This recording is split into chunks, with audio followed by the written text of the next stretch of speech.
ಎಲ್ರಿಗೂ ನಮಸ್ಕಾರ. ನಾನು Rohit Desai, co-founder of JV experts. ಈ ವಿಡಿಯೋದಲ್ಲಿ ನಾವು ನೋಡೋಣ LLP, limited liability partnership. So ಮುಂಚೆ ನಾವು ಪ್ರೊಪ್ರೈಟರ್ಶಿಪ್ ನೋಡಿದ್ವಿ, ಪಾರ್ಟ್ನರ್ಶಿಪ್ ನೋಡಿದ್ವಿ.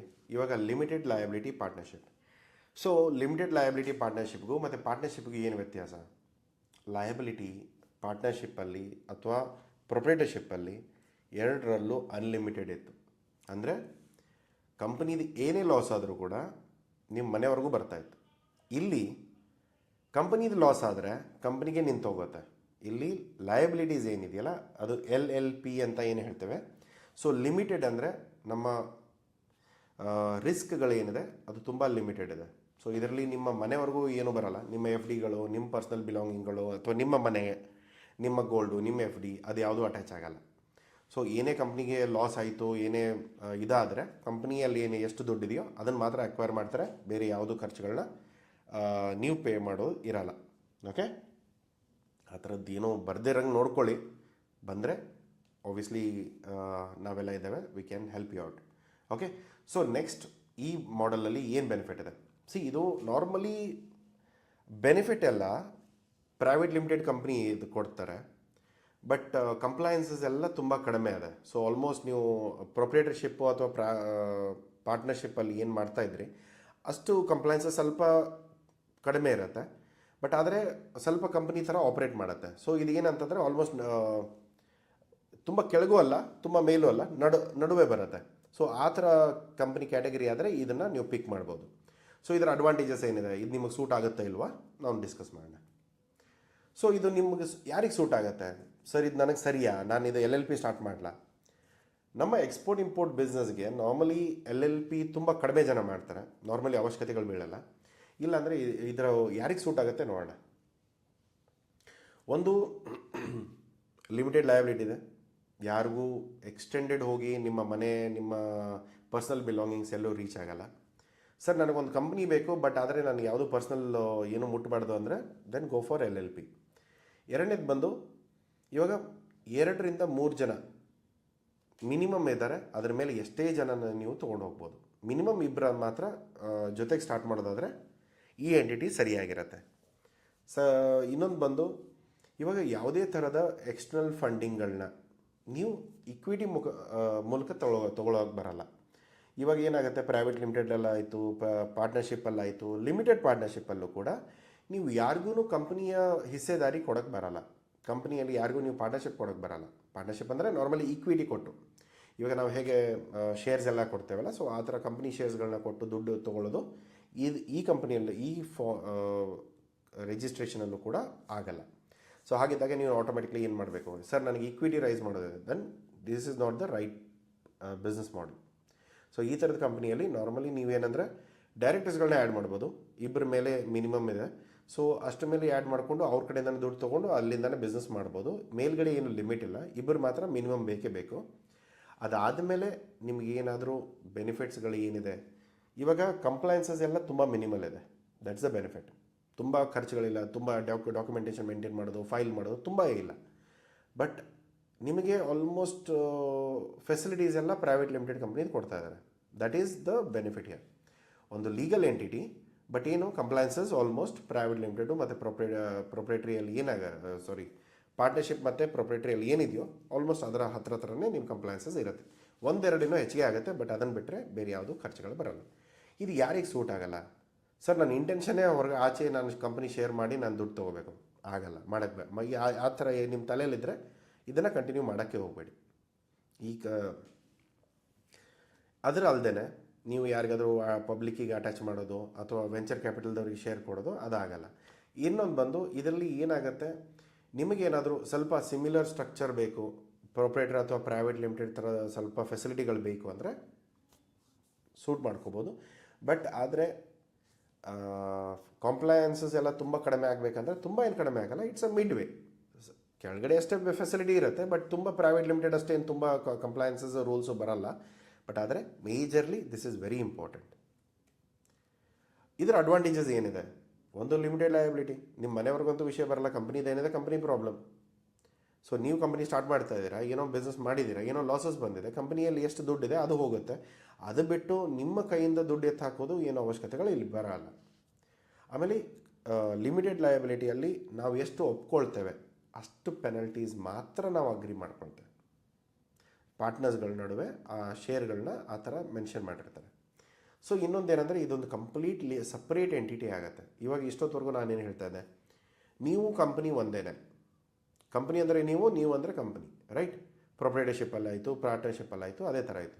ಈ ಲಿಮಿಟೆಡ್ ಲಯಬಿಲಿಟೀಸಲ್ಲಿ ಇದೊಂದು ಸಪ್ರೇಟ್ ಕಂಪ್ನಿ ಆಗುತ್ತೆ. ನೀವಂದರೆ ಕಂಪ್ನಿ ಅಂದರೆ ನೀವು ಆಗಲ್ಲ, ರೈಟ್? ಸೊ ಹಾಗಿದ್ದಾಗ ಕಂಪ್ನಿ ಸಪ್ರೇಟ್ ಆಗಿರುತ್ತೆ. ಕಂಪ್ನಿ ಓನರ್ಗಳಂದರೆ ನೀವು, ಬಟ್ ಆದರೆ ಕಂಪ್ನಿ ಅಂದರೆ ನೀವಲ್ಲ, ಕಂಪ್ನಿ ಸಪ್ರೇಟ್ ಇರುತ್ತೆ. ಸೊ ಹಾಗಾಗಿ ಏನಾಗುತ್ತೆ, ಯಾವುದೇ ಥರದ ಲೀಗಲ್ ಆಗಿರ್ಬೋದು, ಕಂಪ್ಲೈನ್ಸಸ್ ಆಗಿರ್ಬೋದು, ಬೇರೆ ಬೇರೆ ಇಶ್ಯೂಸ್ ಆಗಿರ್ಬೋದು, ಸೊ ನಿಮ್ಮ ಪರ್ಸನಲ್ ಬಿಲಾಂಗಿಂಗ್ಸ್ಗಳು ಅಟ್ಯಾಚ್ ಆಗಲ್ಲ. ಸೊ ಅದಲ್ಲದೆ ಫ್ಲೆಕ್ಸಿಬಲ್ ಮ್ಯಾನೇಜ್ಮೆಂಟ್ಸ್ ಇದೆ. ನೀವು ಯಾರಾದರೂ ಆ್ಯಡ್ ಮಾಡ್ಬೋದು, ನೀವು ಯಾರಾದರೂ ತೆಗೆದು ಹಾಕ್ಬೋದು, ಇದು ರೆಗ್ಯುಲರ್ ನಡೀತಾ ಇರುತ್ತೆ. ಬಟ್ ಯಾವುದೇ ಟೈಮಲ್ಲೂ ಕೂಡ ಇಬ್ಬರು ಮ್ಯಾಂಡೇಟ್ರಿ ಆಗಿ ಡೈರೆಕ್ಟರ್ಗಳು ಇರಲೇಬೇಕು. ಓಕೆ, ಸೊ ತುಂಬ ಕಾಸ್ಟ್ ಎಫೆಕ್ಟಿವ್ ವೈಸು, ತುಂಬ ಖರ್ಚು ಕಡಿಮೆ ಇರುತ್ತೆ. ಪ್ರೈವೇಟ್ ಲಿಮಿಟೆಡ್ ಅಷ್ಟು ಇದರಲ್ಲಿ ಖರ್ಚು ಬರಲ್ಲ. ಇದರಲ್ಲಿ ಇನ್ನೊಂದೇನೆಂದರೆ, ಕ್ಯಾಪಿಟಲ್ಲು ನಿಮಗೆ ಇಷ್ಟೇ ಆಗಬೇಕು, 10 ಲಕ್ಷ ಹಾಕಬೇಕು, 15 ಲಕ್ಷ ಹಾಕಬೇಕು ಅನ್ನೋದೇನಿಲ್ಲ. ನೀವು ಮಿನಿಮಮ್ ಕ್ಯಾಪಿಟಲ್ 1 ಲಕ್ಷ ಅಥವಾ 2 ಲಕ್ಷನೂ ತೋರಿಸ್ಬೋದು, ಅದರಲ್ಲೂ ತೊಂದರೆ ಇಲ್ಲ.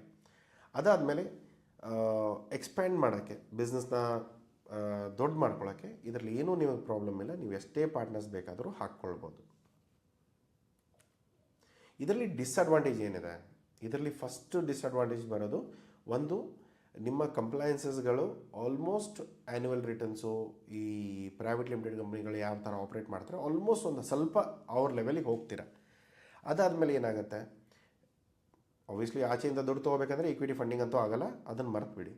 ಇನ್ನೊಂದೇನಿದೆ, ಒಂದು ವೇಳೆ ನೀವೇನಾದರೂ ಕಂಪ್ಲೈನ್ಸಸ್ ಮರೆತು ಬಿಟ್ರಿ, ಯಾವುದೋ ಒಂದು ಫೈಲ್ ಮಾಡಬೇಕಾಗಿತ್ತು, ಯಾವುದೋ ಒಂದು ಡಾಕ್ಯುಮೆಂಟ್ನ ಫೈಲ್ ಮಾಡೋದಿತ್ತು, ಅದನ್ನು ಫೈಲ್ ಮಾಡಿಸಿಲ್ಲ ಅಥವಾ ಮಾಡಿಲ್ಲ, ಅಥವಾ CAಗೆ ದುಡ್ಡು ಕೊಟ್ಟಿಲ್ಲ, ಅವ್ನು ಮಾಡಿಲ್ಲ, ಸೊ ಏನೋ ಒಂದು ಇರ್ಬೋದು. ಸೊ ಇದು ಯಾವುದೇ ವಿಷಯದಲ್ಲಿ ಏನಾಗುತ್ತೆ, ನಿಮಗೆ ಪೆನಲ್ಟೀಸ್ ಮಾತ್ರ ಸರಿಯಾಗಿ ಬರುತ್ತೆ. LLP ಸ್ಟಾರ್ಟ್ ಮಾಡಿದ್ರೆ ಪೆನಲ್ಟಿಗೆ, ಈವನ್ ನೀವು ಪ್ರೈವೇಟ್ ಲಿಮಿಟೆಡ್ ಇದು ಪ್ರೊಪ್ರೈಟರ್ಶಿಪ್ಪಲ್ಲೂ GST ರಿಟರ್ನ್ಸ್ ಅಥವಾ ಏನು ಫೈಲ್ ಮಾಡೋದಿದೆ, ಅದನ್ನು ನೀವು ಫೈಲ್ ಮಾಡಲಿಲ್ಲ ಅಂದ್ರೆ ಅಲ್ಲೂ ಪೆನಲ್ಟಿ ಬರುತ್ತೆ.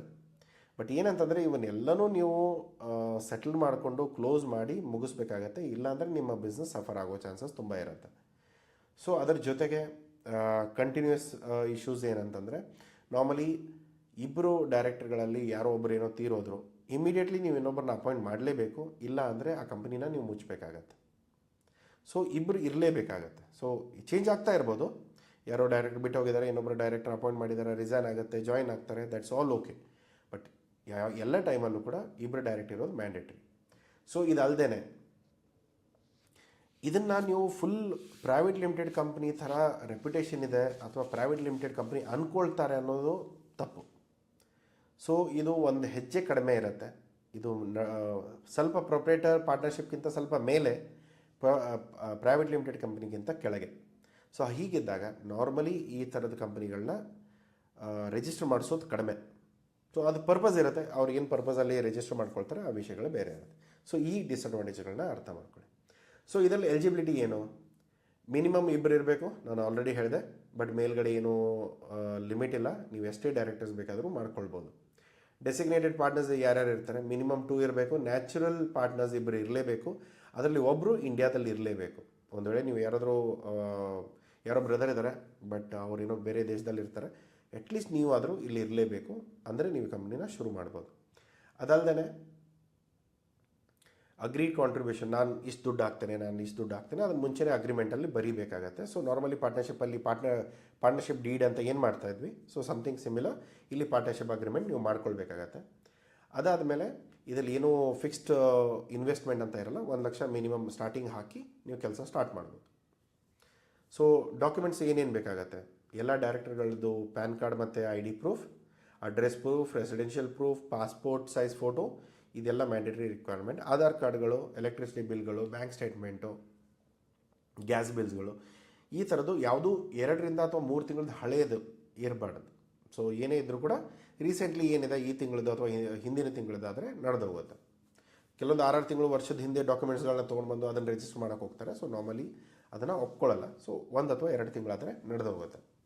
ಸೊ ರೆಸಿಡೆನ್ಷಿಯಲ್ ಆಫೀಸ್ ಆದರೆ ನೀವು ಒಂದು ರೆಂಟ್ ಅಗ್ರಿಮೆಂಟು, ಒಂದು NOC ಸರ್ಟಿಫಿಕೇಟು ನಿಮ್ಮ ಓನರ್ ಕಡೆಯಿಂದ ತೊಗೊಂಡ್ಬಂದು ನೀವು CA ಕೊಡಬೇಕು, ಅವ್ರು ಅದನ್ನು ಫೈಲ್ ಮಾಡ್ತಾರೆ. ಕಮರ್ಷಿಯಲ್ ಇತ್ತು ಅಂದರೆ ರೆಂಟ್ ಅಗ್ರಿಮೆಂಟ್ ಇರುತ್ತೆ, ಯುಟಿಲಿಟಿ ಅಗ್ರಿಮೆಂಟ್ಸ್ ಇರುತ್ತೆ, ಅಥವಾ rental agreement, shop registration certificate ಇರುತ್ತೆ. ಸೊ ಅದನ್ನು ಯಾವುದಾದ್ರು ಯೂಸ್ ಮಾಡಿಕೊಂಡು ನೀವು ರಿಜಿಸ್ಟರ್ ಮಾಡ್ಕೊಳ್ಬೋದು. ಇದರಲ್ಲಿ ಕಂಪ್ಲೈನ್ಸಸ್ ಎಲ್ಲಿಂದ ಸ್ಟಾರ್ಟ್ ಆಗುತ್ತೆ? TSC ಸರ್ಟಿಫಿಕೇಟ್ ಇದು ಅಥವಾ ಡಿನ್, ಇವೆರಡೂ ಕೂಡ ನಿಮಗೆ ಪ್ರೊಪ್ರೇಟರಿ ಅಥವಾ ಪಾರ್ಟ್ನರ್ಶಿಪ್ಪಲ್ಲಿ ಬೇಕಾಗಿರಲಿಲ್ಲ. ಬಟ್ ಇಲ್ಲಿ ಡಿಜಿಟಲ್ ಸರ್ಟಿಫಿಕೇಟ್ ನಿಮಗೇನಾದರೂ ಬೇಕಾದರೆ ಡಿಜಿಟಲ್ ಸರ್ಟಿಫಿಕೇಟ್ ಇಲ್ಲಿ ನಿಮಗೆ ಬೇಕೇ ಬೇಕು. ಅಟ್ಲೀಸ್ಟ್ ಒಬ್ಬ ಪಾರ್ಟ್ನರಿಗಾದರೂ ಬೇಕೇ ಬೇಕು. ಸೊ ಯಾವ ಪಾರ್ಟ್ನರ್ ಟೆಂಪ್ರರಿ ಪರ್ಪಸ್ಗಿದ್ದಾನೆ ಅಥವಾ ಬರೀ ಹೆಸರಿಗೆ ಅಂತ ಇದ್ದಾನೆ, ಅವನ ಹೆಸರಲ್ಲಿ DSC ಮಾಡಿಸೋ ಅವಶ್ಯಕತೆ ಇಲ್ಲ. ಯಾರು ಪರ್ಮನೆಂಟಾಗಿ ಮಾಡ್ತಾ ಇದ್ದಾರೆ, ಯಾರ್ದಿದ್ದು ಬಿಸ್ನೆಸ್ಸು, ಇವಾಗ ನನ್ನ ಬಿಸ್ನೆಸ್ ಇದೆ, ಸೊ ನಾನೇನಾದರೂ LLP ಮಾಡಿಸೋದಾದರೆ ಡಿನ್ ನನ್ನ ಹೆಸರಲ್ಲಿ ಇಟ್ಕೊಳ್ತಾನೆ. ನೀವು ಯಾವತ್ತೋ ಬಂದು ಹೋಗೋರು ಅಷ್ಟೇ, ಸುಮ್ಮನೆ ಏನೋ ಹೆಸರಿಗೆ ಹಾಕ್ಸಿದೆ ನಿಮ್ಮ ಹೆಸರನ್ನ, ನಿಮ್ಮ ಹೆಸರಿಗೆ ಯಾಕೆ ನಾನು DSC ಮಾಡ್ತೀನಿ? ಅದ್ರಲ್ಲಿ ಖರ್ಚು ಬರುತ್ತೆ ಸುಮ್ಮನೆ. ಸೊ ಹಾಗಿದ್ದಾಗ ನಾನು ನಾರ್ಮಲಿ ನಿಮ್ಮನ್ನು ಅವಾಯ್ಡ್ ಮಾಡಿ ನಾನು ಅದನ್ನು DSC ಹಾಕ್ಕೊಳ್ತೇನೆ. ಅದನ್ನು ನೆಕ್ಸ್ಟ್ ಇರೋದೇನು ಡಿನ್, ಡೈರೆಕ್ಟರ್ ಐಡೆಂಟಿಫಿಕೇಷನ್ ನಂಬರ್. ಒಬ್ಬ ಡೈರೆಕ್ಟರ್, ಒಬ್ಬ ಪರ್ಸನ್ ಯಾವತ್ತು ಯಾವುದೇ ಕಂಪನಿಯಲ್ಲಿ ಡೈರೆಕ್ಟರ್ ಆಗ್ತಾನೆ ಅವನಿಗೆ ಒಂದು ಡಿನ್ ನಂಬರ್ ಸಿಗುತ್ತೆ. ಆ ಡಿನ್ ನಂಬರ್ ಲೈಫ್ ಟೈಮ್ ಕ್ಯಾರಿ ಆಗುತ್ತೆ ಅಂಟಿಲ್ ಹಿ ಈಸ್ ಪ್ರೆಸೆಂಟ್. ಅಥವಾ ಎಲ್ಲ ಕಂಪ್ನಿಯಲ್ಲಿ ರಿಸೈನ್ ಮಾಡಿದರೂ ಕೂಡ ಅವ್ನ ಡಿನ್ ನಂಬರ್ ಆ್ಯಕ್ಟಿವ್ ಇರುತ್ತೆ. ಡಿನ್ ನಂಬರ್ ಒಂದು ಸರಿ ಅಸೈನ್ ಆಯಿತು ಅಂದರೆ ನೀವು ಮತ್ತೆ ಚೇಂಜ್ ಮಾಡೋಕ್ಕೆ ಬರಲ್ಲ. ಯಾಕಂದರೆ ಆ ಡಿನ್ ನಂಬರ್ ಎಲ್ಲದಕ್ಕೂ ಲಿಂಕ್ ಆಗುತ್ತೆ. ಯಾವ್ಯಾವ ಕಂಪನಿಯಲ್ಲಿ ನೀವು ಪಾರ್ಟ್ನರ್ಶಿಪ್ ಇದ್ದೀರಾ ಅಥವಾ ಡೈರೆಕ್ಟರ್ ಇದ್ದೀರಾ ಅದು ಎಲ್ಲ ಕಡೆ ರಿಫ್ಲೆಕ್ಟ್ ಆಗುತ್ತೆ. ಸೊ ದ್ಯಾಟ್ ಈಸ್ ಇದರಲ್ಲಿ ಸ್ಟೆಪ್ಗಳೇನು? ಫಸ್ಟು ಒಂದು DSC ತೊಗೊಳ್ತೀರಾ, ಅದಾದಮೇಲೆ ಡಿನ್ನಿಗೆ ಅಪ್ಲೈ ಮಾಡ್ತೀರಾ. ಡಿನ್ ಸಿಕ್ಕ ತಕ್ಷಣ ನೀವು ಒಂದು ಕಂಪ್ನಿ ಫಾರ್ಮೇಷನ್ಗೆ ರಿಕ್ವೆಸ್ಟ್ ಕೊಡ್ತೀರಾ. ಇದರಲ್ಲಿ ನಿಮಗೆ ಮನಸ್ಸಿಗೆ ಬಂದಂಗೆ ಹೆಸರು ಇಡೋ ಹಂಗಿಲ್ಲ. ಇದರಲ್ಲಿ ಯಾವ ಥರ ಅಂತಂದರೆ ಮಿನಿಸ್ಟ್ರಿ ಆಫ್ ಕಾರ್ಪೊರೇಟ್ ಅಫೇರ್ಸ್, ನಾನು ನಿಮಗೆ ಮುಂಚೆ ವೀಡಿಯೋದಲ್ಲೂ ಕೂಡ ತೋರಿಸಿದ್ದೇನೆ. ಮಿನಿಸ್ಟ್ರಿ ಆಫ್ ಕಾರ್ಪೊರೇಟ್ ಅಫೇರ್ಸಲ್ಲಿ ಹೇಗೆ ನೇಮ್ ಚೆಕ್ ಮಾಡಬೇಕಂತ. ಆ ಥರ ಚೆಕ್ ಮಾಡಿಕೊಂಡು ಆ ಹೆಸರುಗಳು ಅಲ್ಲಿ ಅವೈಲೇಬಲ್ ಇಲ್ಲ ಅಂದಾಗ ಮಾತ್ರ ನಿಮಗೆ ಆ ಹೆಸರುಗಳು ಸಿಗುತ್ತೆ.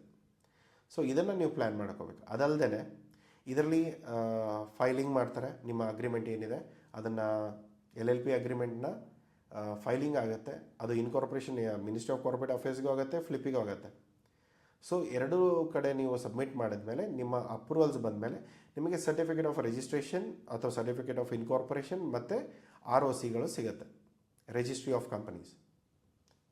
ಸೊ ಇದೆಲ್ಲ ಸಿಕ್ಕ ಮೇಲೆ ನೀವು ಪ್ಯಾನಿಗೆ ಮತ್ತು ಟ್ಯಾನಿಗೆ ಅಪ್ಲೈ ಮಾಡ್ಬೋದು. ಅದರಿಂದ ನಿಮ್ಮ ಕಂಪ್ನಿ ಐಡೆಂಟಿಫಿಕೇಷನ್ ಕಾರ್ಡ್ ಅಥವಾ ಅದರ ಇನ್ಕಮ್ ಟ್ಯಾಕ್ಸು ಅದರದ್ದು ಕಂಪ್ಲೈನ್ಸಸ್ ಏನಿದೆ ಅದು ಕಂಪ್ಲೀಟ್ಲಿ ಸಪ್ರೇಟಾಗಿ ರಿಜಿಸ್ಟರ್ ಆಗುತ್ತೆ.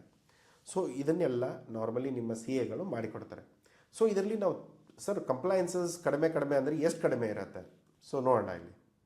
ಸೊ ಕಡಿಮೆ ಅಂದರೆ ಸೊ ಆ್ಯನ್ಯುವಲಿ ಒಂದು ಫೈಲಿಂಗ್ ಇದೆ, ಒಂದು ಫಾರ್ಮ್ 8 ಇರ್ಬೋದು ಅಥವಾ 11 ಇರ್ಬೋದು, ನಿಮ್ಮ CA ಅದನ್ನು ಹೆಲ್ಪ್ ಮಾಡ್ತಾರೆ. ಇನ್ಕಮ್ ಟ್ಯಾಕ್ಸ್ ಅಂತೂ ನೀವು ಆಲ್ರೆಡಿ ಕಟ್ತಾ ಇದ್ದೀರಾ. ಬಟ್ ಏನಂದರೆ ಪ್ರೊಪ್ರೇಟರಿಯಲ್ಲಿ ನಾವು ಏನಾದರೂ ಇನ್ಕಮ್ ತುಂಬ ಆಗಿಲ್ಲ ಅಥವಾ ಇನ್ಕಮೇ ಇರಲಿಲ್ಲ ಅಂದರೆ ನಾವು ನಿಲ್ ಫೈಲ್ ಆದರೂ ಮಾಡ್ತಿದ್ವಿ, ಇಲ್ಲಾಂದರೆ ಫೈಲ್ ಮಾಡಿಲ್ಲ ಅಂದರೂ ನಡೀತಾ ಇತ್ತು.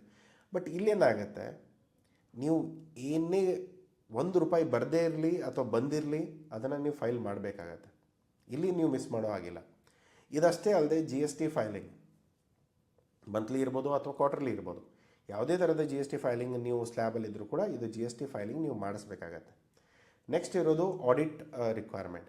ಇದರಲ್ಲಿ 40 ಲಕ್ಷದ ಮೇಲೆ ನಿಮ್ಮದು ಏನಾದರೂ ಟ್ರಾನ್ಸಾಕ್ಷನ್ ಆಗಿದ್ದರೆ ಆಡಿಟ್ ರಿಪೋರ್ಟ್ ಮಾಡಿಸ್ಬೇಕು. ಇಲ್ಲ ಸರ್ ನಂದು 40 ಲಕ್ಷ ಏನು ಟರ್ನ್ ಓವರ್ ಆಗಿಲ್ಲ, ನಾನು ಆಡಿಟ್ ರಿಪೋರ್ಟ್ ಮಾಡೋ ಅವಶ್ಯಕತೆ ಇಲ್ಲ, ಸರಿ. ಆದರೆ ಒಂದೇ ಸಾರಿ ಆರ್ಡರ್ಗೆ ನಿಮ್ಗೆ ಯಾರೋ ಒಬ್ಬರು 25ರಿಂದ 30 ಲಕ್ಷ ಕೊಟ್ಟರು ಅಂದರೆ ಆವಾಗಲೂ ಕೂಡ ನೀವು ಆಡಿಟ್ ರಿಪೋರ್ಟ್ ಮಾಡಿಸ್ಲೇಬೇಕು. So it's a legal entity ಇರೋದ್ರಿಂದ ಗೌರ್ಮೆಂಟ್ ಅವ್ರದ್ದೇ ಆದ ಕಾಜಿಯಲ್ಲಿರ್ತಾರೆ ಅವರು. ಸೊ ಅದನ್ನು ಅವ್ರು ಕ್ಯಾಲ್ಕುಲೇಟ್ ಮಾಡಿಕೊಂಡು ನಿಮ್ಮ ಹತ್ರ ಡೀಟೇಲ್ಸ್ಗಳನ್ನ ಕಳಿಸ್ಕೊಡ್ತಾರೆ. ಸೊ ಈ ಆಡಿಟ್ ರಿಪೋರ್ಟ್ನ ನೀವು ಫೈಲ್ ಮಾಡಲೇಬೇಕು. ಇದು ನಿಮ್ಮ CAಗಳು ಮಾಡ್ತಾರೆ, ನೀವೇನು ಮಾಡುವಂಥ ಅವಶ್ಯಕತೆ ಇಲ್ಲ. ನೀವು ಅವರಿಗೆ ಬೇಕಾಗಿರೋ ಬ್ಯಾಂಕ್ ಡೀಟೇಲ್ಸು, ಸರ್ಟಿಫಿಕೇಷನ್ಸ್ ಏನೇನಿದೆ ಅದನ್ನು ಕೊಟ್ಟರೆ ಸಾಕು. ಎಟ್ ಲಾಸ್ಟ್ ಸರ್ ಇದನ್ನು ಮಾಡಿಸ್ಬೇಕಾ, ಇದು ನನಗೆ ಸೂಟ್ ಆಗುತ್ತಾ? ನೋಡಿ ಇವಾಗ ಆಲ್ರೆಡಿ ಬೆನಿಫಿಟ್ಸ್ ಏನಿದೆ ನಾನು ಆಲ್ರೆಡಿ ಹೇಳಿದ್ದೇನೆ, ಡಿಸ್ಅಡ್ವಾಂಟೇಜಸ್ಸು ಹೇಳಿದ್ದೇನೆ. ಸೊ ಇವಾಗ ಪ್ರೊಪ್ರೈಟರ್ಶಿಪ್ಪಲ್ಲಿ ಏನಿದೆ ಅಥವಾ ಪಾರ್ಟ್ನರ್ಶಿಪ್ಪಲ್ಲಿ ಏನಿದೆ, ನಮ್ಮ ಪರ್ಸ್ನಲ್ ಅಸೆಟ್ ಕೂಡ ಲಿಂಕ್ ಆಗಿರುತ್ತೆ, ರೈಟ್? ಅದು ಒಂದೇ ಇಲ್ಲಿ ಕಡಿಮೆ ಆಗೋದು. ಇದು ತುಂಬ ಪ್ರೈವೇಟ್ ಲಿಮಿಟೆಡ್ ಕಂಪನಿ ಮರ್ಯಾದೆನೂ ಇದಕ್ಕಿಲ್ಲ. ಕಂಪ್ಲೈನ್ಸಸ್ಸು ಕಡಿಮೆ ಇಲ್ಲ, ಕಂಪ್ಲೈನ್ಸಸ್ಸು ಸ್ವಲ್ಪ ಹೆಚ್ಚಿಗೆ ಆಗ್ತದೆ. ಇವಾಗ ನೋಡಿ, ಒಂದು 5-6 ಸಾವಿರ ರೂಪಾಯಲ್ಲಿ ನನ್ನ ಪ್ರೊಪ್ರೈಟ್ರಿ ಮುಗಿತಾ ಇತ್ತು, ಒಂದು 10-12 ಸಾವಿರದಲ್ಲಿ ನನ್ನ ಪಾರ್ಟ್ನರ್ಶಿಪ್ ಮುಗಿತಾ ಇದೆ. ಈ ಲಯಬಿಲಿಟಿ ಬಂದು ಒಂದು 20-25 ಸಾವಿರ ಹೋಗುತ್ತೆ. ಸೊ ಇಷ್ಟು ಖರ್ಚು ಮಾಡೋ ಬದಲು ನೀವು 40 ಸಾವಿರ ಖರ್ಚು ಮಾಡ್ಕೊಂಡು ಪ್ರೈವೇಟ್ ಲಿಮಿಟೆಡ್ ಮಾಡ್ಕೊಂಬಿಡಿ. ಸೊ ನಾರ್ಮಲಿ ನಾನು ಅಡ್ವೈಸ್ ಮಾಡೋದೇನು, ಎಕ್ಸ್ಪೋರ್ಟ್ ಬಿಸ್ನೆಸ್ಸಲ್ಲಿ ನೀವು ಪ್ಲ್ಯಾನ್ ಮಾಡ್ತಾ ಇದ್ದಾಗ ಒಂದು ನೀವು ಖರ್ಚು ಕಡಿಮೆ ಮಾಡಿಕೊಂಡು ಪ್ರೊಪ್ರೈಟರ್ಶಿಪ್ ಆದರೂ ಅಲ್ಲೂ ಇದ್ರಿ, ಇಲ್ಲ ಅಂದರೆ ಸೀದಾ ಹೋಗ್ಬಿಟ್ಟು ಪ್ರೈವೇಟ್ ಲಿಮಿಟೆಡ್ ಆದರೂ ಮಾಡ್ಕೊಳ್ಳಿ. ಈ ನಡುವೆ ಇರೋ ಈ ಆಪ್ಷನ್ ಏನಿದೆಯಲ್ಲ, ದಿಸ್ ಇಸ್ ನಾಟ್ ರಿಯಲಿ, ನಾನೇನು ಅಡ್ವೈಸ್ ಯಾರಿಗೂ ಮಾಡಲ್ಲ. ಸೊ ಈ ಥರದ್ದೇನೂ ಅವಶ್ಯಕತೆಗಳು ಬರಲ್ಲ. ಸೊ ಎಲ್ ಎಲ್ ಪಿಗಳು ಯಾವ ಥರ ಅಂದರೆ, ಇದು ಎಚ್ ಆರ್ ಕನ್ಸಲ್ಟೇಷನ್ ಕಂಪ್ನಿಗಳು, ಇವು ಯಾವ ಚಿಕ್ಕ ಚಿಕ್ಕ ಕನ್ಸಲ್ಟೇಷನ್ ಕಂಪ್ನಿಗಳು, ಈ ಥರದವರು ನಾರ್ಮಲಿ ಎಲ್ ಎಲ್ ಪಿ ಮಾಡ್ಕೊಳ್ತಾರೆ. ಅವ್ರು ಇರೋವರೆಗೂ ಬಿಸ್ನೆಸ್ ನಡೆಸ್ತಾರೆ. ಅದಾದಮೇಲೆ ಯಾರಿಗಾದ್ರೂ ಕೊಟ್ಟು ಹೋಗ್ತಾರೆ ಅಥವಾ ಕಂಪ್ನಿನೇ ಮಾರಿಬಿಡ್ತಾರೆ. So with the tag and on off it ಅವ್ರನ್ನ ಡೈರೆಕ್ಟರ್ ಮಾಡ್ಕೊಂಡು ಇಬ್ಬರು ಡೈರೆಕ್ಟರ್ ಏನಿದ್ದಾರೆ ಅವ್ರು ಪೇಪರ್ ಹಾಕಿ ಅದನ್ನು ಕಂಪ್ನಿನ ಎಕ್ಸಿಟ್ ಮಾಡ್ತಾರೆ. ಈ ಥರದ್ದು ನಾರ್ಮಲಿ ಆಪ್ಷನ್ಗಳು ಇರುತ್ತೆ. ಸೊ ಆ್ಯಸ್ ಎ ಎಕ್ಸ್ಪೋರ್ಟರ್ ನಿಮಗೆ ಬೇಕಾ, ನಾರ್ಮಲಿ ನಾನು ಅಡ್ವೈಸ್ ಮಾಡಲ್ಲ, ಬಟ್ ಏನಾದರೂ ನಿಮ್ಮ ಸಿ ಎಗಳು ಏನಾದರೂ ಬೆನಿಫಿಟ್ ಇದೆ ಅದು ಇದು ಅಂತ ಹೇಳಿದರೆ ಥಿಂಕ್ ಆಫ್ ಇಟ್. ಇಲ್ಲ ಅಂದರೆ ಅವಶ್ಯಕತೆ ಇಲ್ಲ. ಸೊ ಖರ್ಚು ಕಡಿಮೆ ಮಾಡಿಕೊಂಡು ಪ್ರೊಪ್ರೈಟರ್ಶಿಪ್ ಆದರೂ ಮಾಡಿ, ಇಲ್ಲ ಹೋಗಿ ಸೀದಾ ಪ್ರೈವೇಟ್ ಲಿಮಿಟೆಡ್ ಆದರೂ ಮಾಡಿ. ಎಲ್ ಎಲ್ ಪಿ ಮಾಡೋದು ಏನು ಅಂಥ ಒಳ್ಳೆ ಬೆನಿಫಿಟ್ ಆಪ್ಷನ್ ಅಂತ ನಾನೇನು ಅಂದ್ಕೊಳ್ಳಲ್ಲ. ಸೊ ಬೇರೆ ಏನಾದರೂ ಒಪಿನಿಯನ್ ಇದ್ದರೆ ದಯಮಾಡಿ ಕಮೆಂಟ್ ಬಾಕ್ಸಲ್ಲಿ ಹಾಕಿ. ಸೊ ಇದು ಜಸ್ಟ್ ನಿಮ್ಮ ನಾಲೆಜಿಗೆ ಇರಬೇಕು, ಇದೊಂದು ಕಂಪ್ನಿ ಇರುತ್ತೆ, ಈ ಥರ ಬೇಕು ಅಂದರೆ ಮಾಡ್ಬೋದು, ಇಲ್ಲ ಅಂದರೆ ಅವಶ್ಯಕತೆ ಇಲ್ಲ. Okay, so thank you for watching this video. ನಿಮ್ಗೆ ಏನಾದರೂ ಡೌಟ್ ಇದ್ದರೆ ಕಮೆಂಟ್ ಬಾಕ್ಸಲ್ಲಿ ಹಾಕಿ, ನಾನು ರಿಪ್ಲೈ ಮಾಡ್ತೇನೆ. So see you in the next video. Till then take care, bye.